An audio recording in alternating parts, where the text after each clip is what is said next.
A participle is a form of a verb that is used in a sentence to modify a noun, noun phrase, verb, or verb phrase, and thus plays a role similar to that of an adjective or adverb. It is one of the types of non-finite verb forms. Its name comes from the Latin participium, a calque of Greek metic, partaking, or sharing. It is so named because the ancient Greek and Latin participles share some of the categories of the adjective or noun and some of those of the verb. Participles may correspond to the active voice, where the modified noun represents the agent of the action denoted by the verb, or to the passive voice, where the modified noun represents the patient of that action. Participles in particular languages are also often associated with certain verbal aspects or tenses. The two types of participle in English are traditionally called the present participle and the past participle. In some languages, participles can be used in the periphrastic formation of compound verb tenses, aspects, or voices. For example, one of the uses of the English present participle is to express continuous aspect, while the past participle can be used in expressions of perfect aspect and passive voice. A verb phrase based on a participle and having the function of a participle is called a participle phrase or participial phrase. For example, looking hard at the sign and beaten by his father are participial phrases based respectively on an English present participle and past participle. Participial phrases generally do not require an expressed grammatical subject, therefore such a verb phrase also constitutes a complete clause. As such, it may be called a participle clause or participial clause. Types of participle. Participles are often identified with a particular tense, as with the English present participle and past participle. However, this is often a matter of convention. Present participles are not necessarily associated with the expression of present time, or past participles necessarily with past time. Participles may also be identified with a particular voice, active or passive.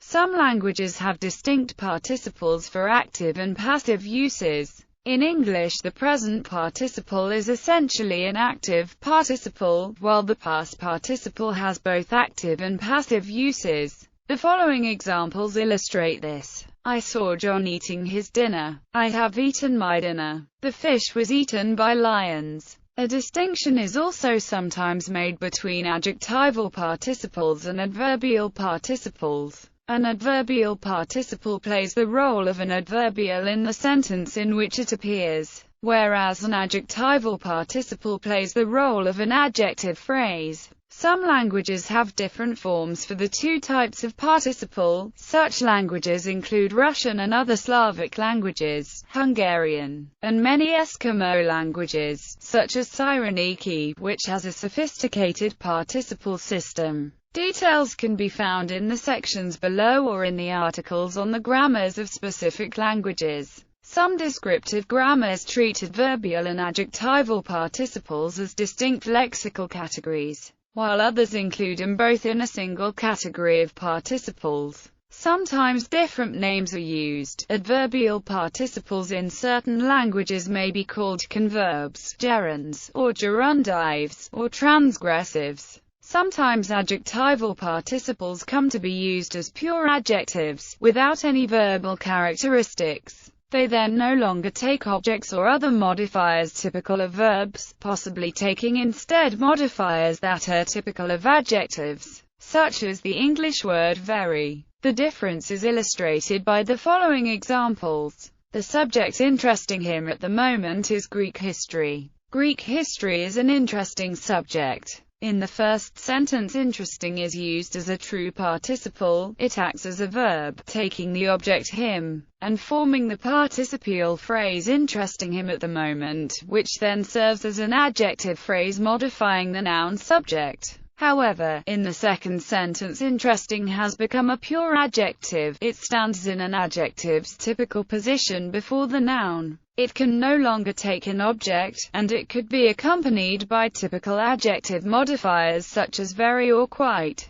Similar examples are interested people, a frightened rabbit, fallen leaves, meat-eating animals. Indo-European languages. Germanic languages. English. In Old English, past participles of Germanic strong verbs were marked with a -ge prefix, as were most strong and weak past participles as in Dutch and German today, and often by a vowel change in the stem. Those of weak verbs were marked by the ending d, with or without an epenthetic vowel before it. Modern English past participles derive from these forms. Old English present participles were marked with an ending and ender. In Middle English, various forms were used in different regions. Ender, inder, and inger. The last is the one that became standard, falling together with the suffixing used to form verbal nouns. Seeing. Modern English verbs, then, have two participles. The present participle, also sometimes called the active, imperfect, or progressive participle, takes the ending ing. It is identical in form to the gerund. The term present participle is sometimes used to include the gerund, and the term gerund participle is also used. The past participle, also sometimes called the passive or perfect participle, is identical to the past tense form in the case of regular verbs, but takes various forms in the case of irregular verbs, such as sung, written, put, gone, etc. Details of participle formation can be found under English verbs and list of English irregular verbs. The present participle, or participial phrases formed from it, are used as follows.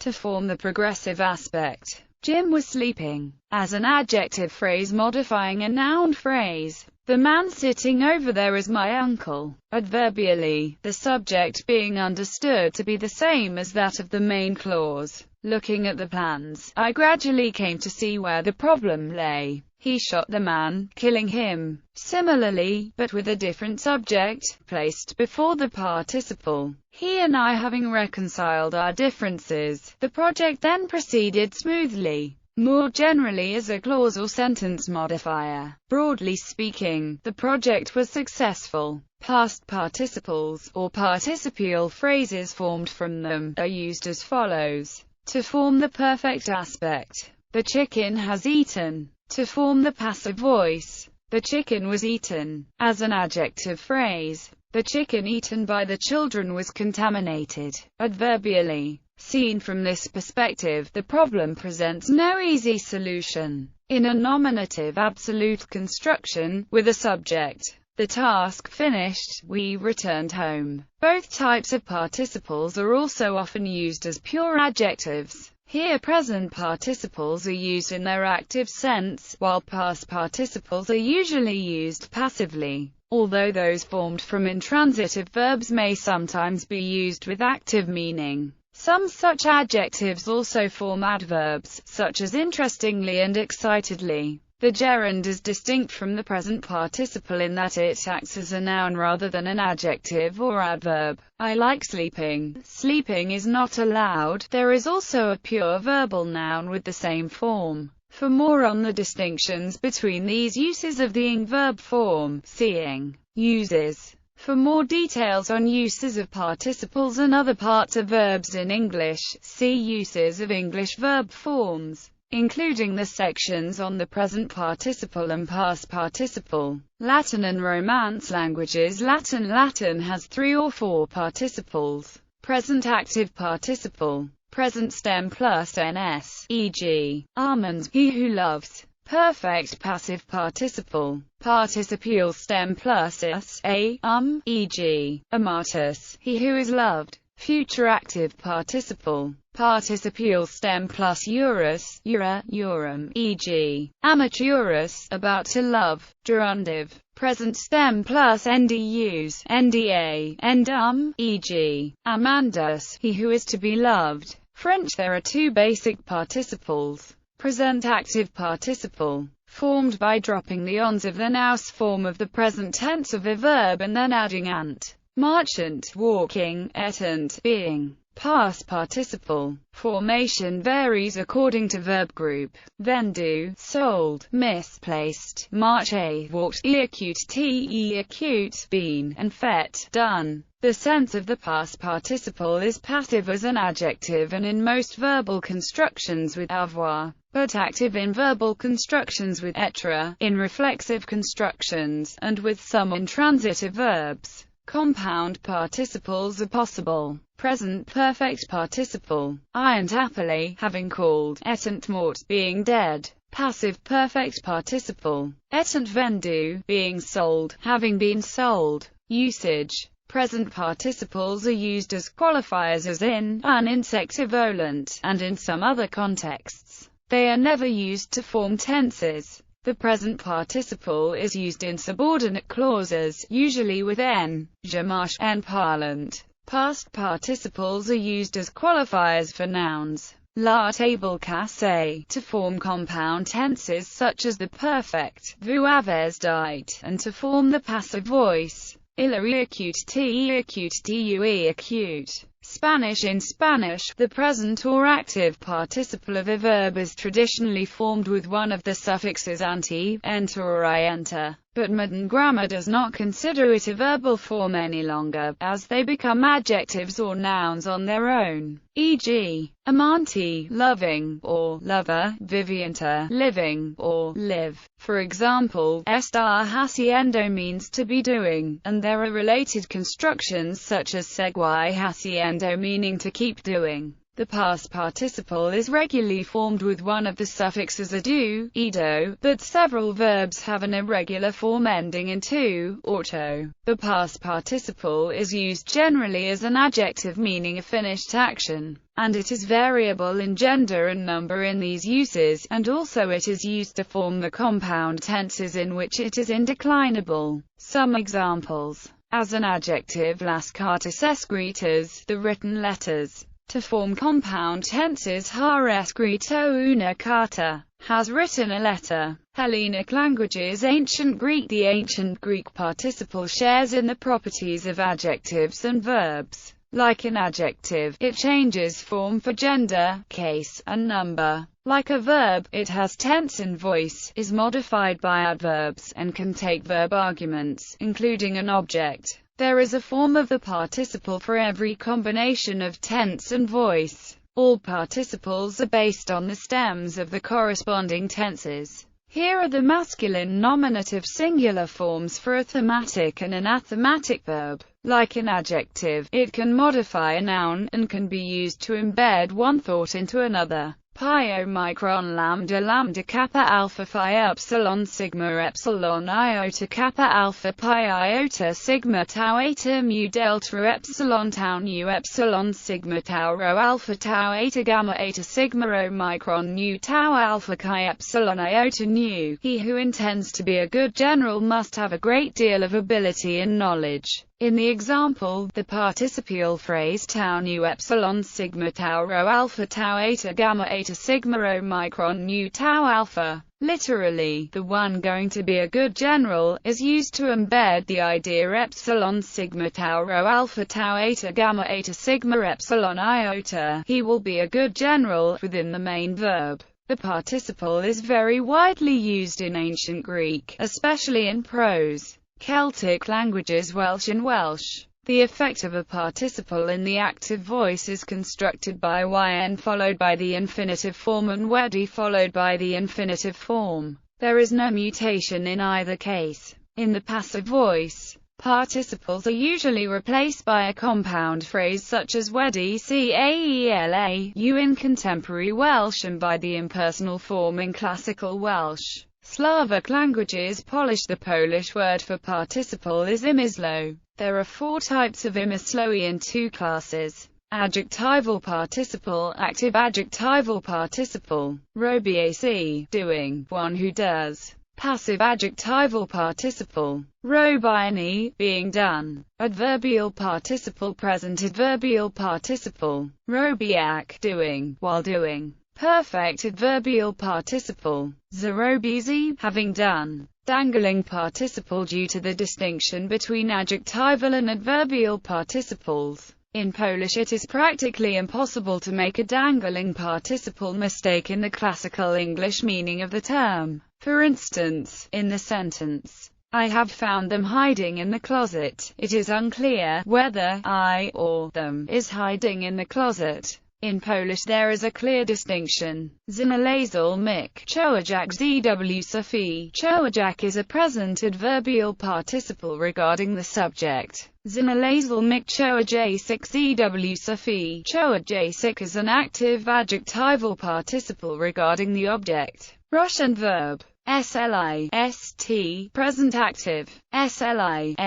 Slicj, hearing, who hears, present passive. Slis. Being heard, that is heard, audible, past active. Slisf. Who heard, who was hearing, past passive. Slisn. That was heard, that was being heard, adverbial present active. Slis. Hearing, adverbial past active. Slisf. Having been hearing, verb. Slist, past active. Slisf. Who has heard, past passive. Slisn. That has been heard, adverbial past active. Slisf. Having heard. Future participles formed from perfective verbs are technically possible, though not considered a part of standard language. Bulgarian verb. Pravjar present active. Pravest past active aorist. Pravil past active imperfect. Pravil past passive. Praven adverbial present active. Pravajki verb. Napravir past active aorist. Napravil past active imperfect.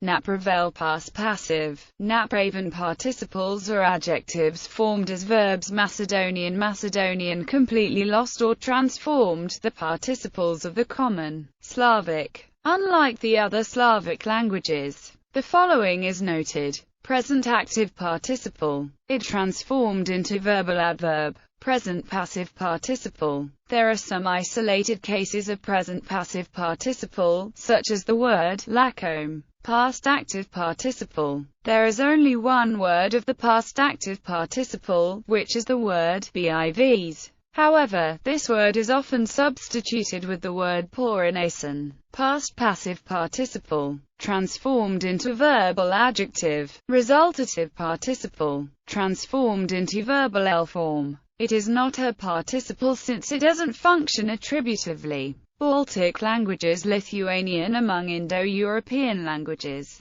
The Lithuanian language is unique for having 13 different participial forms of the verb, that can be grouped into 5 when accounting for inflection by tense. Some of these are also inflected by gender and case. For example, the verb eiti has the active participle forms einas, einantis, ages, aishas, idabes. The passive participle forms einamas, atus, isimas. The adverbial participles einant, adduce, ancient, idavis. The semi-participle idamas and the participle of necessity aitinas. The active, passive and the semi-participles are inflected by gender and the active, passive and necessity ones are inflected by case.